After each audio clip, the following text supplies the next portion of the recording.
본문의 제목은 와서 보라라는 제목으로 여러분과 같이 말씀을 나누고자 합니다. 제가 최근에 우리 교회 신방을 많이 다니고 있습니다. 우리 성도님들 신방을 다니면서 가정을 방문하고 있는데, 예전에는 이제 청년 사역도 하고 학생부 사역을 하다 보니까 사실 성도님들에 대해서 많이는 잘 몰랐었습니다. 그런데 방문하면 방문할수록 참 재밌고 성도님들을 많이 알게 되고, 이런 기도 제목이 있구나, 이런 마음으로 살아가시는구나 라는 것들을 참 많이 경험하고 있습니다. 때로는 제가 청년 사역하다 잘 몰라서 이제 가정을 방문했는데 두 분을 분명히 아는데 두 분이 부부인지 잘 몰랐고, 이런 경우도 참 많았었습니다. 근데 가서 보면서 느끼는 거는 그 가정에서 이런 기도 제목을 갖고 있고 이런 마음으로 신앙생활하고 있다라는 이야기도 참 많이 들으면서 행복한 시간들을 보내고 있습니다. 또 만나면 만날수록 그분의 이제 신앙들에 대해서도 깨닫게 되고, 젊은 시절 그렇게 뜨겁게 신앙생활 했다라는 이야기도 참 많이 듣고, 그런 이야기를 들으면서 한 분 한 분을 알아가는 과정을 겪고 있습니다. 제가 왜 이야기로 시작을 하냐면, 오늘 예수님과 이 제자들이 처음 만나서 시작하는 장면들을 보여주고 있기 때문에 그렇습니다. 여러분, 사람과 사람을 이해하기 위해서는 그 사람을 경험하고 그 사람과 관계를 맺으며 어떤 사람인지를 알아가게 되는 것입니다. 누구도 한 번 봤다고 그 사람을 알아갈 수 없고, 그분과 함께하는 시간, 그 사람과 함께하는 시간을 통해서 우리는 사람을 더 많이 알아가게 된다라는 것입니다. 여러분, 믿음도 마찬가지입니다. 믿음도 내가 믿습니다 한다고 해서 믿음이 갑자기 없는 믿음이 갑자기 생기는 것도 아닙니다. 그냥 내가 진짜 믿습니다 하고 막 이렇게 외친다고 해서 믿음이 갑자기 하루아침에 내 마음에 팍 들어오는 것도 아닙니다. 믿음이라는 것은 내가 예수님을 알고 예수님과 함께 하다 보면, 어떤 목사님은 그렇게 표현합니다. 믿음은 되어지는 거다, 믿어지는 거다 라는 표현을 쓰더라고요. 이 얘기가 무엇이냐면, 예수님을 알아가면 알아갈수록 점점 믿어져 간다라는 것입니다. 여러분, 믿어져 가는 은혜가 있기를 소망합니다. 사람과 사람 간에도 만나면 만날수록 신뢰가 쌓이는 것처럼, 예수님을 경험하면 경험할수록 그분의 은혜를 깨닫고 그분이 어떤 분이신지를 알아가는 과정을 겪게 된다라는 것입니다. 사실 오늘 본문의 이제 내용은 이제 예수님과 처음으로 제자들이 만나는 장면을 기록하고 있습니다. 사실 오늘 본문의 내용은 굉장히 간단합니다. 오늘 본문의 내용들을 살펴보도록 하겠습니다. 예수님께서 오시기 전 400년 전에 말라기 선지자, 이제 구약의 마지막 선지자가 말라기인데, 이 말라기 선지자가 있었던 이후로 400년 동안의 침묵기를 지나갑니다. 이 400년이라는 시간은요, 정말 하나님의 선지자도 나오지 않고 이 400년이라는 시간은 꼭 하나님이 침묵하신 것 같은 시간이 보내집니다. 쉽게 얘기해서 구약과 신약의 그 공백을 이야기합니다. 구약 성경, 신약 성경의 공백을 이야기하는데, 그 공백이 한 400년 정도의 시간을 봅니다. 그러면 그 시간 동안 어쩌면 정말 외치는 자도 없었고 하나님의 음성을 전하는 자도 없었던 그 시기를 거치다가 갑자기 한 사람이 등장하게 되는데, 그 사람이 누구냐면 세례 요한입니다. 세례 요한이라는 사람이 등장하게 됩니다. 그리고 그는 하나님의 음성을 외치기 시작합니다. 회개하라, 회개하라. 하나님의 음성 앞에 회개하고 하나님께로 돌아오라 라는 외침을 세례 요한이 외치기 시작합니다. 그런데 놀라운 것은 하나님이 그 세례 요한에게 임하시니까 그 메시지에 힘이 생깁니다. 회개하라 라는 이 메시지 앞에 수많은 사람들이 회개하기 시작합니다. 자신의 어려움도 있었을 거고 자신의 아픔도 있었을 거고, 그렇게 하나님의 음성을 듣고 싶었는데 그 음성이 들리지 않았던 이 400년이라는 시간을 뚫고 하나님의 음성이 들리기 시작하는 것입니다. 그러니까 사람들이 막 회개하고 엎드리기 시작하고, 그 하나님 앞에 회개하는 그 사람들에게 물로 세례를 주었던 사람이 세례 요한입니다. 세례를 준 사람입니다. 그래서 세례 요한이라는 사람이 등장했는데, 그 세례 요한의 제자로 살았던 사람이 오늘 본문에 나오는 두 제자입니다. 이 두 제자는 학자들은 한 명은 안드레라고 확실하게 표현이 됐는데, 한 명은 사실 표현이 잘 안 되어 있습니다. 그런데 학자들은 요한이라고 봅니다. 그래서 이 두 제자가, 요한과 안드레라는 이 두 제자가 세례 요한의 원래 제자였습니다. 세례 요한의 제자로서 이 세례 요한과 함께 광야에서 살아가면서 사람들이 회개하고 돌아올 수 있도록 돕는 역할을 했고, 하나님의 메시지를 전하는데 옆에서 같이 있었던 제자들이 이 요한과 안드레라는 사람이었습니다. 그런데 어느 날 이 세례 요한이 세례를 주고 있는 그 현장에 예수님이 찾아오셨습니다. 예수님이 찾아오셨고, 세례 요한은 예수님을 보자마자 압니다. 아, 이분이 메시아구나 라는 것을 세례 요한은 즉각 깨닫습니다. 그래서 예수님에게 내가 어떻게 세례를 줍니까? 예수님, 내가 세례를 받아야지 어떻게 제가 예수님께 세례를 줍니까? 라고 얘기했더니 예수님은 세례를 베풀라라고 얘기하십니다. 그래서 세례 요한은 예수님께 세례를 베풀고 하나님의 임재의 현장을 경험하게 됩니다. 그리고 오늘 본문은 그 다음 날에 있었던 일입니다. 이튿날이라고 시작되며, 이튿날에 예수님이 또 지나가시는 걸 세례 요한이 보게 됩니다. 이 세례 요한이 제자들과 두 제자와 함께 있는데 예수님이 지나가시는 겁니다. 그 예수님을 보면서 이 세례 요한이 제자들에게 보라, 저분이 세상 죄를 지고 가는 하나님의 어린 양이다. 쉽게 표현해서 저분이 메시아고 저분이 세상의 모든 죄를 짊어진 양으로서 이 땅에 오신 분이다 라고 하면서 이 두 제자에게 알려줍니다. 그리고 어떤 말인지는 다 기록은 하지 않았지만 아마 제자들에게 얘들아, 이제는 나를 따르지 말고 예수님을 따라가라 라고 보냈던 것 같습니다. 예수님을 따라가라 라고 보내면서 자신을 따랐던 두 제자를 예수님에게 보내고 있는 모습이 나타납니다. 여러분, 한번 물어보겠습니다. 평생을 세례 요한의 제자, 평생은 아니지만 계속적으로 쫓아다니면서 이 세례 요한의 제자로 살다가 내 제자라고 느꼈던 세례 요한이 이 두 제자를 보내는 겁니다. 예수님께로. 여러분, 세례 요한의 마음이 어땠을까요? 세례 요한의 마음이 어땠을 것 같습니까? 나를 끝까지 쫓아다녔던 제자입니다. 그리고 그 당시 최고의 무브먼트를 일으켰던 사람이 이 세례 요한이라는 사람입니다. 근데 그 세례 요한의 핵심 인물이었던 두 제자를 예수님께 보냅니다. 예수님께 보내면서 너희는 예수님을 따라가라 라고 보내고 37절에 이렇게 기록을 합니다. 우리 37절 같이 한 번만 읽어보겠습니다. 시작. 두 제자가 그의 말을 듣고 예수를 따르거늘. 아멘. 두 제자가 세례 요한의 말을 듣고 예수님을 따르기 시작합니다. 여기서 따르다라는 표현은 이 시제를 보니까 영원히 떠나갔다라는 걸 의미합니다. 세례 요한에게 적을 둔 것이 아니라 그냥 세례 요한을 두고 떠나간 겁니다. 영원히 떠나갔다라고 표현하는 단어입니다. 여러분, 세례 요한의 마음이 어땠을까요? 물론 자신이 보냈을 겁니다. 그래도 허전하지 않을까라는 생각을 해봤는데 세례 요한이 이렇게 고백을 합니다. 나는 쇠하여야 하고 우리 주님은 흥해야 된다 라고 표현합니다. 이 얘기는 뭐냐면 세례 요한은 자신의 사명을 정확히 알고 있는 겁니다. 나는 여기까지가 내 사명이고 이 두 제자는 예수님께 가야 된다라는 것을 알고 보냈다라는 것입니다. 그래서 이 세례 요한 옆에 있었던 요한이라는 제자와 안드레라는 제자가 예수님을 쫓아다니기 시작합니다. 그래서 오늘 본문 38절 우리 같이 한 번만 읽어보겠습니다. 38절 시작. 예수께서 돌이켜 그 따르는 것을 보시고 물어 이르시되 무엇을 구하느냐? 이르되 랍비여 어디 계시오니까 하니, 랍비는 번역하면 아멘.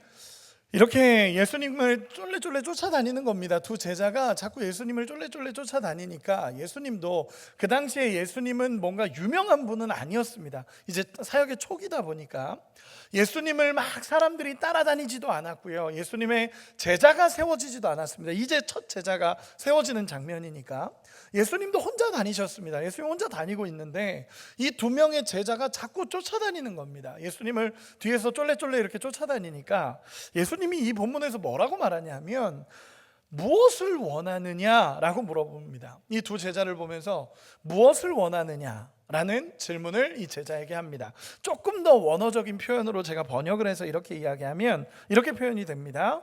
너네 무엇을 원하느냐? 원하는 것이 무엇이냐라는 표현입니다. 원하는 게 뭐냐? 대체 왜 따라다니는 거냐? 이 두 제자가 자꾸 쫄래쫄래 쫓아다니니까 예수님이 돌아서 그 제자들에게 야, 너네 뭘 원하는 거냐? 원하는 것이 무엇이냐? 대체 나에게서 뭘 원하길래 나를 이렇게 쫓아다니냐라고 예수님께서 물어보시는 것입니다. 이 물어보시는 이 질문은요, 사실은 이 제자들에게 하셨던 질문이지만, 이 두 사람에게 하신 질문이지만, 저는 이 질문이 신앙생활을 하는 모든 이들을 향한 질문이라고 확신합니다. 예수를 따르기로 생각하고 예수님을 쫓아다니는 이들에게 예수님이 동일하게 물어보실 겁니다. 대체 나에게서 무엇을 원하느냐? 원하는 것이 무엇이냐? 왜 나를 쫓아다니느냐라는 음성으로 예수님께서 이야기를 하는 것입니다. 여러분 한번 생각해 보시기 바랍니다. 예수님이 그 두 제자를 향해서 원하는 게 뭐냐? 대체 왜 나 쫓아다니냐? 원하는 게 뭐냐라고 물어봤으면 제자들의 대답은 어떻게 나와야 될까요?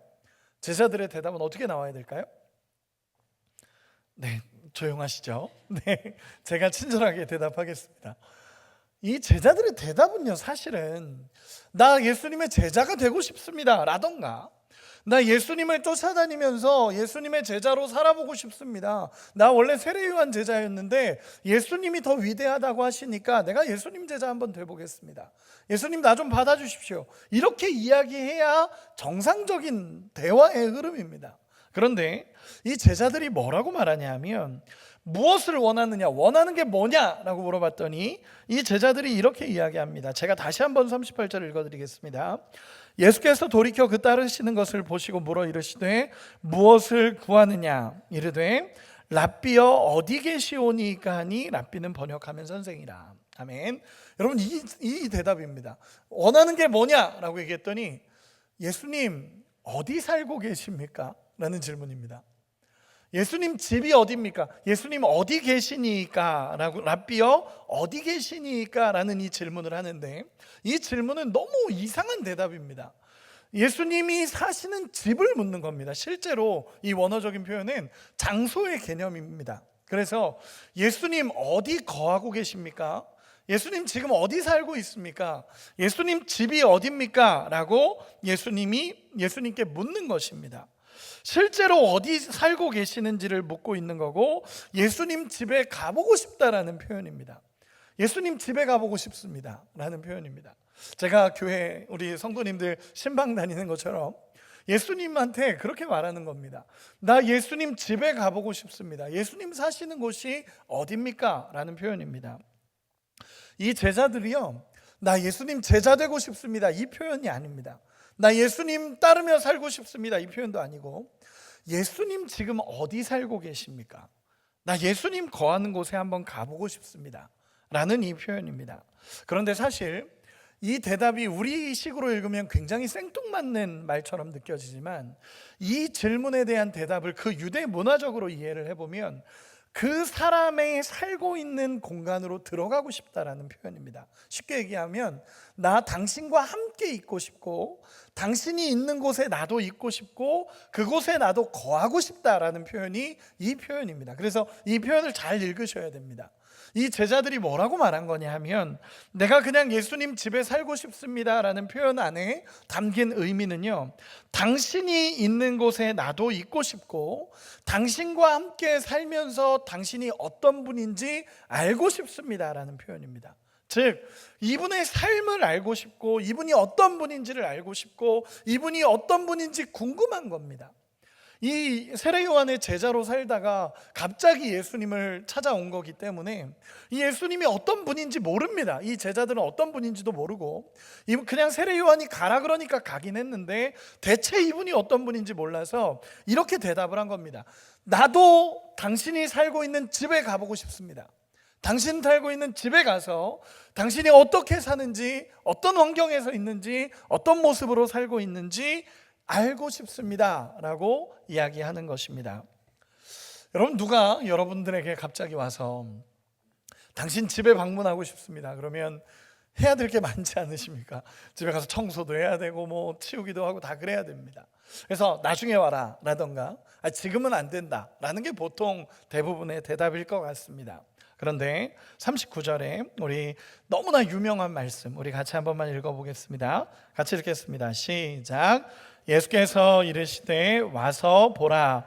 그러므로 그들이 가서 계신 데를 보고 그날 함께 거하니 때가 10시쯤 되었더라. 아멘. 예수님 이렇게 얘기하십니다. 와서 보라 라고 얘기하십니다. 와 봐라, 와서 봐라 라고 표현하십니다. 여러분, 이거는 쉬운 대답이 아닙니다. 쉬운 대답이 아닙니다. 그냥 그래 와봐, 이게 이런 대답이 아니라 당신의 세계로 예수님은 초청하시는 장면입니다. 그래, 내 삶으로 들어와 봐라. 내 삶을 보고 내 안으로 들어와서 나를 경험해라 라는 표현으로 예수님이 하신 것입니다. 그리고 실제로 예수님의 집으로 초청하는 장면입니다. 그래, 내가 살던 곳으로 와봐라, 내 집에 와봐라 라고 이야기하는 것입니다. 여러분, 예수님이요, 나는 이런 존재고 나는 메시아고 나는 이 땅에 온 하나님이고 이런 표현 아무 말도 안 하십니다. 그런 표현을 하실 필요도 없는 거죠. 와봐라, 와서 봐라. 그리고 예수님은 초청하는 것입니다. 여러분, 이거는 영적인 확신입니다. 하나님 안에서의 예수님이 하나님이시기 때문에 굳이 말로 할 필요 없고 내가 누구고 내가 어떤 존재고 내가 하나님이고 이런 말 아무것도 안 하시고 그냥 딱 하나, 와봐라. 와서 너희가 경험해봐라. 와서 너희가 직접 경험해보고, 와서 너희가 이곳에 머물러 보고, 와서 나와 함께 보고 너가 나를 따를지를 결정해봐라 라는 표현일 수 있다라는 것입니다. 그리고 실제로 예수님의 초청에 응해서 두 제자가 이 집을 찾아갑니다. 예수님의 집을 찾아갑니다. 그리고 성경에 보면 그날 함께 거하니 때가 10시쯤 되었더라 라고 표현하는데, 이 10시쯤이라는 시간은 유대식이고 우리나라로 따져보면 오후 4시 정도의 시간입니다. 오후 4시 정도의 시간 동안 예수님의 집에 실제적으로 간 겁니다. 예수님의 집에 실제적으로 가서 예수님과 함께 머무르며 예수님과 함께 거했다라는 표현이 성경에 나오는 겁니다. 쉽게 얘기해서 예수님 집에 놀러 간 겁니다. 예수님 집에 놀러 가서 예수님과 함께 살았던 것입니다. 여러분, 그들이 그 안에서 무엇을 경험했을까요? 예수님 집이 좋았을까요? 예수님 집 부자였을까요? 아니죠. 예수님 가난하셨습니다. 그 가난한 모습이지만 예수님의 집에 와서 그들과 함께 나누셨고 그들과 몇 시간을 함께 보내신 것 같습니다. 한 오전에 왔다고 해도 한 4-5시간 정도 예수님과 함께 제자들이 보낸 것 같습니다. 그리고 그렇게 예수님과 함께 머무르고 나서 그들의 고백이 달라지기 시작합니다. 참 안타깝게도 무슨 대화를 했는지는 모르겠습니다. 성경에 나와 있지 않으니까. 무슨 대화를 했는지는 모르지만 그냥 예수님 안에 함께하고 있었다라는 표현이 나오고 나서 우리 41절 같이 한번만 읽어보도록 하겠습니다. 41절입니다. 시작. 그가 먼저 자기의 형제 시몬을 찾아 말하되 우리가 메시아를 만났다 하고, 메시아는 번역하면 그리스도라. 아멘. 여러분, 이들이 예수님과 몇 시간을 교제하고 이야기를 나누었습니다. 그리고 그 시간을 한 4-5시간의 시간을 보내고 나서 예수님과 만나고 나서의 결론이 뭐냐 하면 우리가 메시아를 만났다라는 것입니다. 우리가 메시아를 만났다라는 표현을 쓰기 시작합니다. 이 제자들이 찾아가서 예수님의 집에 거하고 그분과 함께 있고 나서 고백하는 그 고백은요, 나는 메시아를 만났다, 우리가 메시아를 드디어 만났다라는 표현을 사용하기 시작합니다.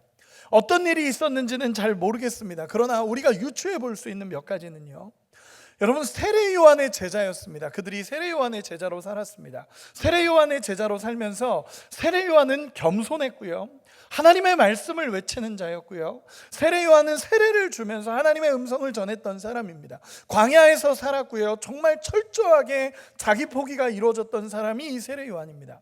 그분의 제자로서 살아왔다 보니까 세례 요한이 어느 정도의 인물인지도 알고 살아왔습니다. 그런데 예수님을 만나고 났을 때의 그들의 고백은요, 여러분, 최소한 세례 요한보다는 더 높은 분이라는 걸 깨달아야 되고, 세례 요한 정도였다면 이들이 이렇게 고백할 리가 없습니다. 세례 요한 정도였으면 이들이 이렇게 고백할 리도 없고, 세례 요한보다 조금 나아도 이렇게 고백할 리가 없습니다. 여러분, 이 고백은요, 예수님과 함께 하면서 이분이 유일한 분이라는 걸 깨달았기 때문에 고백이 터져 나오는 겁니다. 예수님과 함께하는 시간 동안 예수님이 유일하신 분이라는 걸 알게 됐고, 예수님이 어떤 분이신지를 깨닫게 된 상황이 이 상황입니다. 재밌는 것은요, 39절에 그날 함께 거했다라는 이 거하다라는 표현을 성경에서 헬라어로 메노라는 단어를 쓰는데, 이 단어는 어떤 단어냐면 요한복음 15장에 나는 포도나무요 너희는 가지니 라고 표현하는 예수님과 함께 붙어 있는 장면을 이야기하는 단어가 이 메노라는 단어입니다. 쉽게 표현해서 예수님과 함께 했던 그 몇 시간의 시간 동안 예수님과 연합돼서 정말 깊게 예수님을 경험했다라는 것입니다. 이분이 어떤 분인지를 정말로 깊게 경험하기 시작했고, 아마 예수님과 대화를 나누면서, 예수님과 이야기를 나누면서 이분이 메시아라는 것을 그들의 마음의 확신으로 다가오기 시작했던 것입니다. 여러분, 어떤 것을 봤을까요? 아마 예수님의 겸손함이 보였을 거고, 예수님의 사랑이 보였을 거고, 그 애정이 넘치는 겸손하고 선하신 왕을 그들은 경험하기 시작하는 것입니다. 그리고 세례 요한이 얘기했던 세상의 모든 죄를 짊어지고 믿음의 길을 걸어가고 구원자의 길을 걸어가고 있는 예수님을 그 자리에서 만난 것입니다. 그러니까 예수님을 경험하고 난 그들의 고백이 나는 메시아를 만났습니다 라는 고백이 터져 나오는 것입니다. 앞에서 이야기한 것처럼 무슨 대화를 했는지는 잘 모릅니다. 그런데 우리가 알 수 있는 한 가지는요, 예수님은 확신이 있으셨습니다.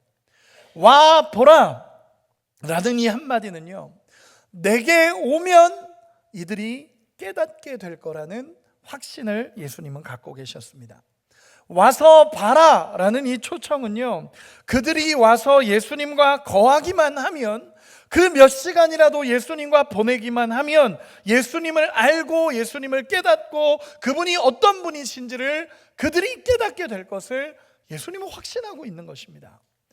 예수님 안에 예수님을 따르고자 하는 그 선한 마음을 가지고 예수님께 와서 예수님을 만나는 순간 그들은 예수님이 어떤 분이신지를 깨닫게 된다라는 것입니다. 그리고 나서 우리 42절 같이 한 번만 읽어보도록 하겠습니다. 42절 같이 읽겠습니다. 시작. 데리고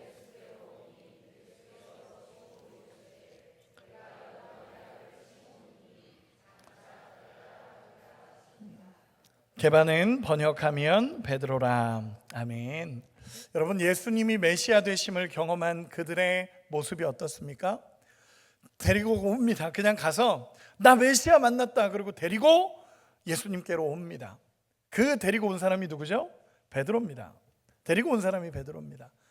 이 데리고 옴을 당한 사람이 베드로죠. 데리고 온 사람은 안드레입니다.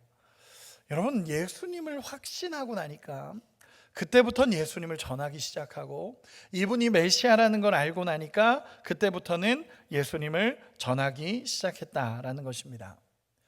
여러분, 우리가 기억해야 되는 한 가지는요, 오늘 본문에서 저는 정말 우리가 기억하고 싶은 한 가지는요, 예수님의 와서 보라라는 이 초청은요, 예수님께로 오면 회복된다라는 걸 예수님은 확신하고 계시는 것입니다. 예수님께 나오기만 하면 살아난다라는 걸 알고 계시고, 예수님이 내게로 와서 봐라라는 이 한마디 안에 예수께 오기만 하면 그들은 예수님이 누군지를 경험하게 될 거라는 것을 예수님이 알고 예수님의 집으로 초청하시는 장면입니다.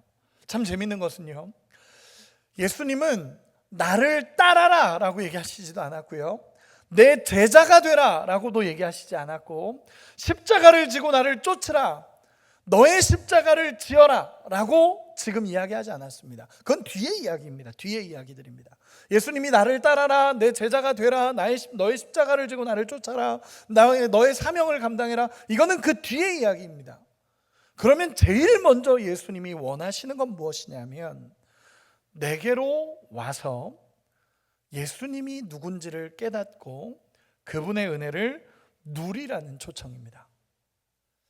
여러분, 누리는 은혜가 있기를 소망합니다. 우리는 헌신해야죠. 당연히 헌신해야 됩니다. 소망을 갖고 사명을 감당해야 됩니다.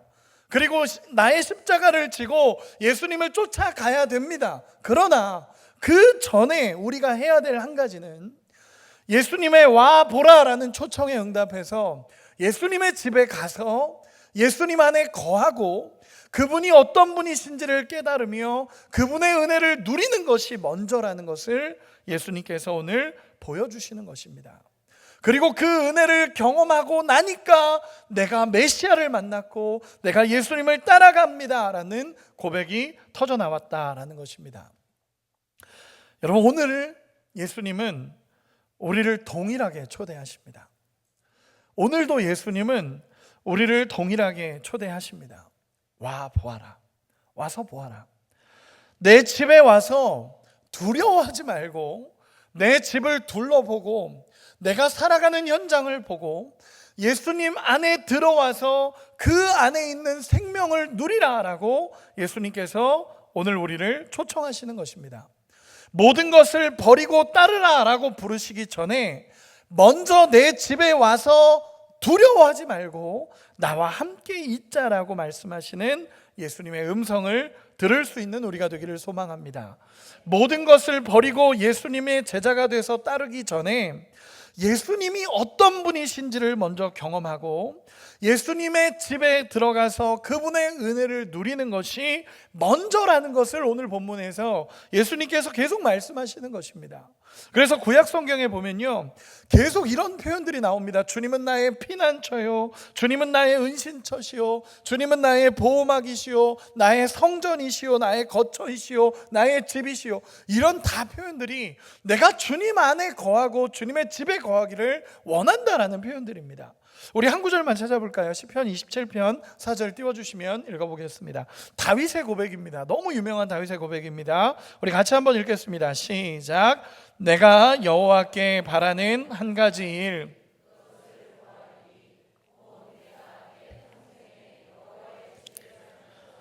여호와의 아름다움을 바라보며.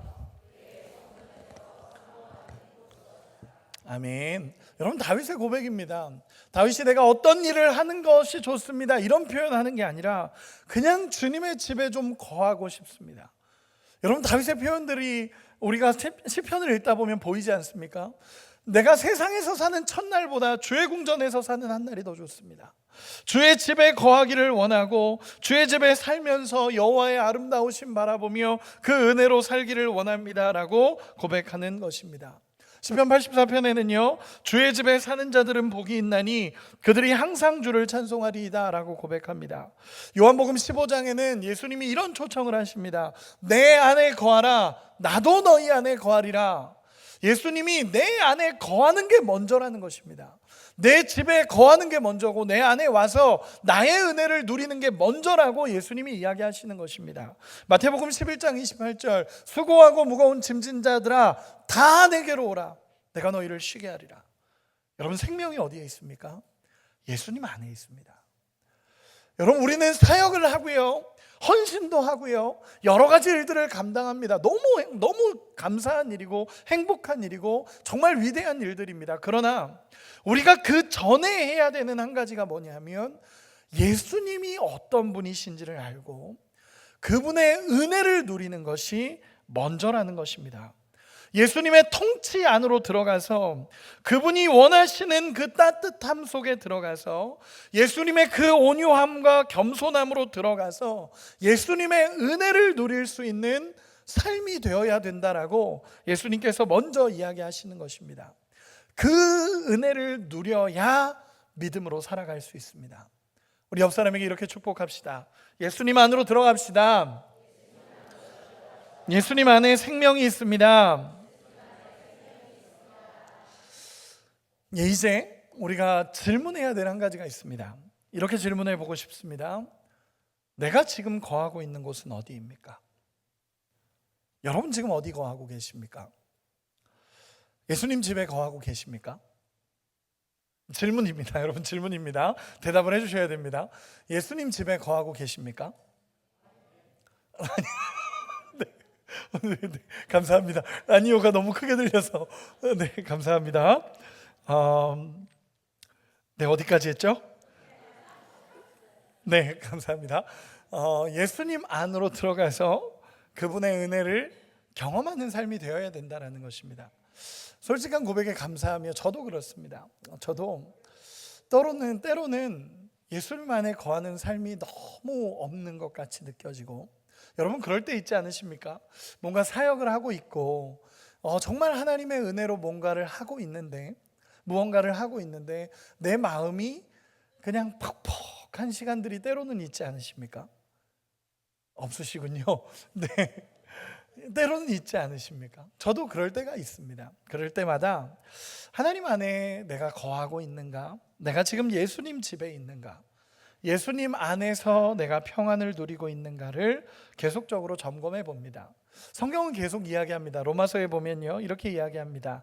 하나님의 나라는 먹는 것과 마시는 것이 아니요 오직 성령 안에 있는 의와 평강과 희락이라.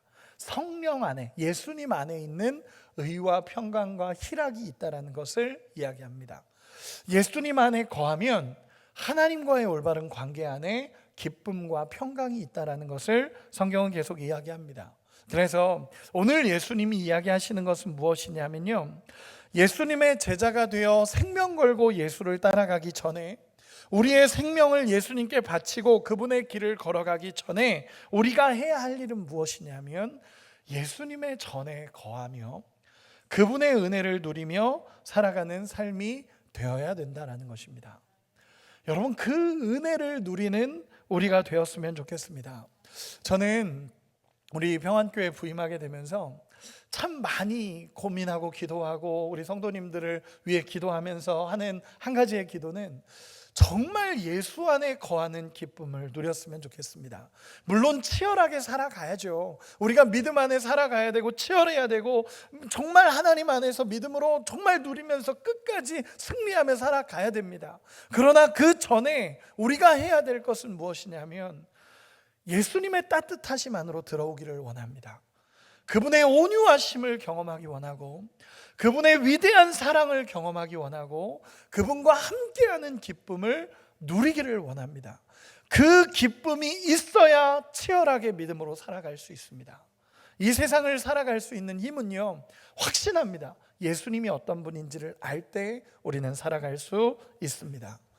오늘 말씀을 이렇게 결단을 이야기해 보고 싶습니다. 이 초청에 응할 수 있도록 몇 가지만 같이 이야기를 해보겠습니다. 첫째는 뭐냐면, 여러분 하나님의 음성을 들을 수 있는 은혜가 있기를 소망합니다. 이 말씀을 정리하면서 이렇게 표현해 보고 싶습니다. 첫 번째는요, 하나님의 음성을 듣는 은혜가 있어야 됩니다. 이 초청에 와 보라 라는 이 초청에 응하시려면 이 세례 요한이 제자들에게 야 저분이 메시아야, 예수님을 쫓아가 라고 이야기한 그 세례 요한의 음성처럼 여러분들을 향한 수없이 들리는 하나님의 음성에 귀 기울일 수 있는 은혜가 있기를 소망합니다. 세례 요한이 제자들을 향해서 저분이 메시아야, 저분에게로 가야 돼 라고 얘기했기 때문에 이 두 제자가 예수님을 따라갈 수 있었습니다. 여러분 마찬가지로요, 우리 인생에 들리는 수없이 들리는 하나님의 음성들이 있습니다. 여러분 때로는 이 강단에서 설교자가 외치는 이 음성이 세례 요한이 제자들에게 하는 음성처럼 하나님의 음성으로 들려지는 은혜가 있기를 소망합니다. 세례 요한이 요한과 안드레에게 너 예수님께 가야 돼 이렇게 얘기하지 않았으면 그들은 그냥 세례 요한의 제자로 살았을 겁니다. 그런데 예수님께 가라는 이 한마디를 듣고 그들도 예수님께 나가니까 만남이 이루어지는 것입니다. 예수님께 가라는 하나님의 음성을 놓치지 않기를 소망합니다. 은혜의 자리로 가라는 하나님의 음성을 놓치지 않기를 소망합니다. 여러분 하나님 앞에 나가라는 그 외침이 여러 군데에서 들릴 겁니다. 그 음성을 외면하지 마시기 바랍니다.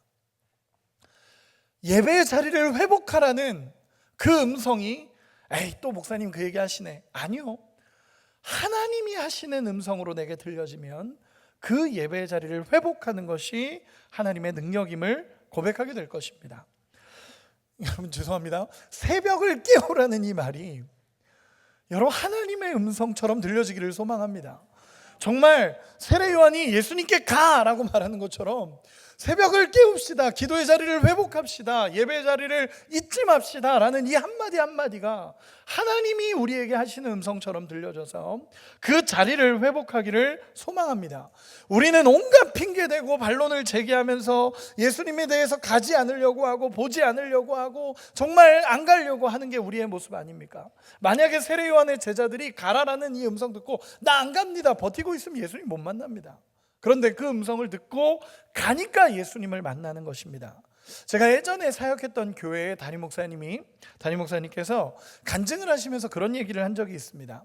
자신은 어린 시절은 예수님을 안 믿었고 고아로 자라셨다라고 표현하더라고요. 고아로 자라다가 어느 날 그 고등학교인가 청년 때 이 그 10대 마지막에 예수님을 만나게 됐다라고 합니다. 예수님을 뜨겁게 만나고 나서 이제 그 당시 있었던 믿음의 선배를 찾아가서 예수님 잘 믿으려면 어떻게 해야 됩니까? 그랬더니 그 믿음의 선배가 예배 빠지지 말고 잘 드려, 이 한마디 했다는 겁니다. 예배 빠지지 말고 잘 드려. 그래가지고 이분이 그 음성이 하나님의 음성처럼 꽉 박혔다고 합니다. 그래서 그분이 간증하는데 나는 예배를 빠진 적이 없습니다, 이게 간증이었습니다. 그런데 그분이 그러면서 뒤에 붙는 말이 주일 예배도 빠져본 적이 없고, 어쩌면 당연하지 않습니까? 목회자인데 주일 예배도 빠진 적이 없고 저는 수요 예배도 빠져본 적이 없습니다. 목회자니까 그럴 수 있겠다라는 생각을 하고 있었는데 그분이 뒤에 그런 얘기를 했습니다. 자신이 미국에서 유학을 할 때도 1시간 반을 가서 예배를 드리고 와야 되는 자리인데 수요 예배도 한 번도 빠져본 적이 없다. 그 공부하는 바쁜 와중에도 하나님이 나에게 예배의 자리를 빠지지 말라라는 그 하나님의 음성으로 들려져서 1시간 반 동안 항상 가서 수요 예배 자리를 지켰다라는 것입니다. 그러면서 하시는 얘기가 하나님이 그 모습을 귀하게 보셨을 것이고 정말 그 어린아이와 같은 순수함으로 하나님 예배드리고 싶습니다, 그 마음을 하나님이 보셔서 나를 다듬으셨고 사용해 가신다라는 간증을 하셨습니다. 제가 그 음성을 듣고, 그 간증을 듣고 제 마음에 느꼈던 한 가지의 기쁨은 무엇이었냐면 그 음성을, 그분의 믿음의 선배가 얘기했던 너 예배 빠지지 말고 잘 드려, 이 한마디의 말을 붙잡고 하나님의 음성을 듣고 평생을 지키고 있는 그 목사님을 보면서 위대한 하나님의 사람이라는 생각을 하게 됐습니다. 여러분, 하나님의 음성에 귀를 기울이시기 바랍니다. 이렇게 강단에서 선포되는 말씀도 있고 여러분들이 성경을 읽으면서 하는 이야기도 있고 어쩌면 여러분들의 신앙생활을 하면서 순간순간 들리는 하나님의 음성이 있습니다. 모두에게 들리는 것처럼 들리지만 나에게 하시는 하나님의 음성으로 들릴 때가 있습니다. 그때 하나님의 음성을 놓치지 말고 믿음으로 서는 우리가 되기를 소망합니다. 제가 학생 청년들에게 그런 얘기했습니다. 수련회 가라라는 그 음성이 하나님의 음성으로 들리기 원한다.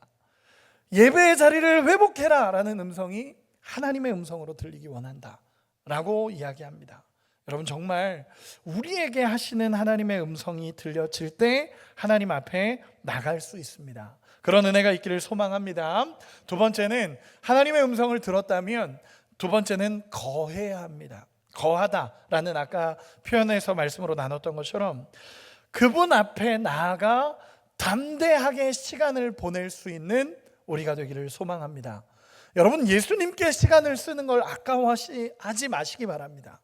그분 안에 거하는 삶을 통해 우리는 온종일 하나님과 함께 할 수 있음을 고백하게 될 것입니다. 여러분, 단호하게 주님 앞에 선택하고 그분 앞에 거하며 어린아이처럼 그냥 주님 앞에서 시간을 보낼 수 있는 우리가 되기를 소망합니다. 제가 예전에 사역을 할 때 우리 교회 청년들에게, 저희 교회 청년들에게 그런 얘기를 했습니다. 하루에 15분 20분이라도 하나님 앞에 나와서 빈둥거려라 라는 표현을 썼습니다. 차라리 그냥 아무것도 하지 말고 그냥 성전에 와서 그냥 하나님 잔에 앉아서 그냥 아무것도 하지 말고라도 하나님 앞에 주님 하면서 시간을 보내라. 그때 하나님의 역사가 일어난다 라는 이야기를 나눴었습니다. 여러분, 제가 우리 교회 부임하고 나서 제일 행복한 시간이 언제인지 아십니까? 아무도 없는 시간에 혼자 이 자리에 앉아서 하나님 하고 있는 이 시간이 가장 행복한 시간입니다. 때로는 그 시간을 통해 하나님의 위로가 임하고 때로는 그냥 주님이라는 그 한마디 예수님 다 하시는 것 같이 느껴지는 시간들이 있고, 때로는 그냥 졸기도 합니다. 그냥 앉아서 졸기도 하고 꾸벅꾸벅 졸다가 아유 주님 오늘 졸았습니다 그리고 가기도 합니다. 그런데 저는 그 시간을 통해, 하루 주님 앞에 거하는 그 짧은 시간을 통해 내가 온종일 주님과 함께하고 있음을 때로는 경험합니다. 여러분, 우리의 인생에 하나님하고 함께하는 시간이 있기를 소망합니다. 제발 부탁드리기는 주님 앞에 빈둥거리더라도 주님 앞에서 빈둥거리시기를 소망합니다. 빈둥거리라는 표현이 좋은 표현은 아닌 것 같아서, 여러분 정말 하나님 앞에서 시간을 보내시고 하나님한테 쓰는 시간을 아까워하지 않기를 소망합니다. 주님 안에 있을 때 회복이 있고 주님 안에 생명이 있기 때문에 그분과 함께 거하는 그 시간이 가장 행복한 기쁨의 시간이 되기를 소망합니다. 듣고 거했다면 마지막으로 확신하고 사명을 감당하는 은혜가 있기를 소망합니다. 이제 하나님 안에 거하기 시작하고 그분이 어떤 분인지를 알고 난 후에 터져나와야 되는 고백은 예수님이 메시아입니다 라고 외쳤던 것처럼 우리의 인생에도 예수님을 전하는 축복이 있기를 소망합니다. 예수님을 경험한 자의 입에는 예수가 흐릅니다. 여러분 딱 보면 압니다. 아, 이분이 진짜 예수님을 아는구나, 예수님을 사랑하는구나, 예수님을 경험하시구나 보면 압니다. 왜냐하면 그분의 인생의 주인이 하나님이시기 때문에 압니다. 우리 옆 사람 한 번만 이렇게 쳐다봐 주시기 바랍니다. 예수님이 보이십니까?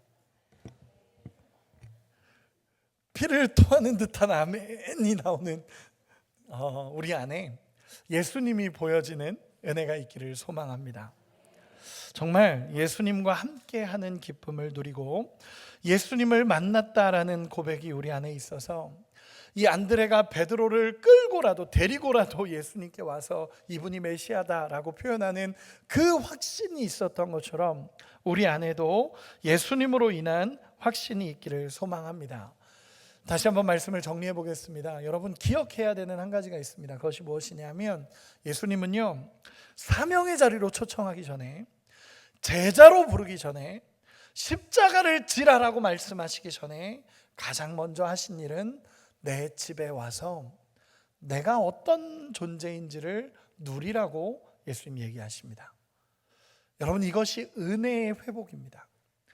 예수님이 어떤 분인지를 깨닫고 나면 사명을 감당할 수 있고, 그분이 어떤 분인지를 깨닫는 것이 먼저라는 것을 예수님께서는 이야기하십니다.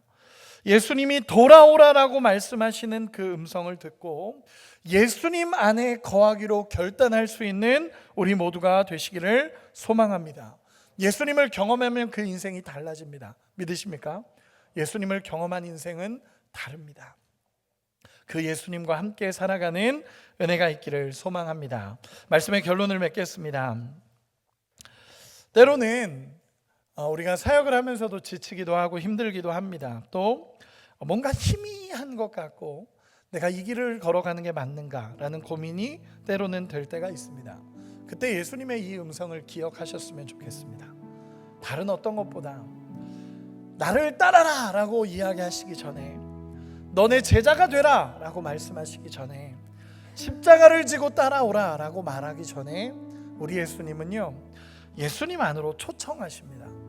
예수님의 집으로 초청해서 예수님의 은혜를 누리라고 먼저 말씀하십니다. 여러분 저는 오늘 우리 성도님들에게 이렇게 이야기하고 싶습니다. 우리 모두가 주님과 함께하는 시간이 필요합니다. 주님과 함께 거하면서 그분의 은혜를 누릴 수 있는 시간이 필요합니다. 사랑하는 우리 성도님들, 예수님께로 나가서 그분이 주시는 풍성한 은혜를 누리기를 소망합니다.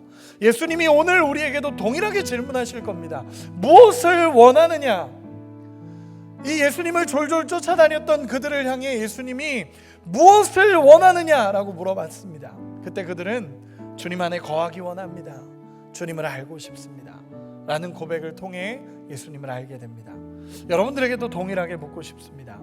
여러분들에게 만약 예수님이 얘야 무엇을 원하느냐 라고 물어보신다면 여러분 무엇이라 대답하시겠습니까? 말씀을 준비하는데 말씀을 막 준비하고 있는데 이 질문을 예수님이 저에게도 하시는 것 같았습니다. 진명아, 무엇을 원하느냐? 라고 물어보시는 것 같았습니다. 저는 요즘 원하는 게 많습니다. 주님, 제가 이제 담임 목사님 시작했는데 주님, 목회를 잘하는 것 좀 알려주십시오. 또 주님, 말씀 좀 잘 전하는 법 좀 알려주십시오. 주님, 더 성숙해야 되는데 뭘 잘 모르겠습니다. 하나님, 사람을 잘 아는 법을 알려주십시오. 이런 저의 무엇을 원하느냐라고 물어보시니까 그 마음이 들어오니까 주님, 전 이것도 원하고 이것도 원하고 이것도 원하고 이것도 원합니다 라는 고백이 계속 줄줄줄줄 나왔습니다. 그러다가 한참 그렇게 얘기하다가 제 마음에 문득 이때의 생각이 하나가 딱 떠올랐습니다. 그게 뭐였냐면, 주님을 사랑해서 주님이 너무 좋아서 그냥 예배 자리에 있는 게 행복했던 그 시절을 하나님이 제게 보여주셨습니다. 그 마음을 느끼게 하셨습니다. 그냥 주님이 사랑해서 주님이 좋아서 예배하는 그 현장, 주님 너무 사랑해서 전도하는 그 현장에 있었던 그 모습을 하나님이 떠오르게 하셨습니다. 그래서 주님 앞에 엎드렸고 제 고백이 다시 한번 하나님 앞에 드려진 고백이 있습니다. 그 고백이 뭐였냐면, 주님, 그냥 주님 안에 있고 싶습니다. 주님 밖에서 살아가는 자가 아니라 주님 안에 살고 주님이 와 보라라고 하실 때 저도 주님 안에 거하기 원합니다 라는 고백으로 말씀을 준비하고 정리합니다. 저는 여러분들에게도 동일하게 이렇게 묻고 싶습니다. 예수님이 무엇을 원하느냐라고 분명히 물어보실 겁니다. 예수님을 따라가고 있는 여러분들에게 분명히 물어보실 것입니다. 얘들아, 무엇을 원하느냐라고 물어보신다면 여러분 이렇게 대답했으면 좋겠습니다. 저 주님 안에 거하고 싶습니다. 주님 사랑해서 주님과 함께 하고 싶습니다 라는 그 대답이 우리 주님 앞에 드려지기를 소망합니다. 주님의 초대에 응답해서 주님 앞에 나가고 주님이 어떤 분인지를 경험하고 주님이 어떤 사랑을 베풀어 주셨는지를 경험하며 그 풍성한 자리로, 그 사랑의 자리로 예수님이 초대하십니다. 그 은혜를 누리며 경험하며 믿음으로 살아갈 수 있는, 주님의 은혜를 날마다 경험할 수 있는 우리 모두가 되시기를 예수님의 이름으로 축원합니다. 우리 옆 사람에게 마지막으로 한 번만 이렇게 인사합시다. 하나님의 은혜가 당신과 함께 하십니다. 우리 이 시간에 같이 찬양하고 기도하겠습니다.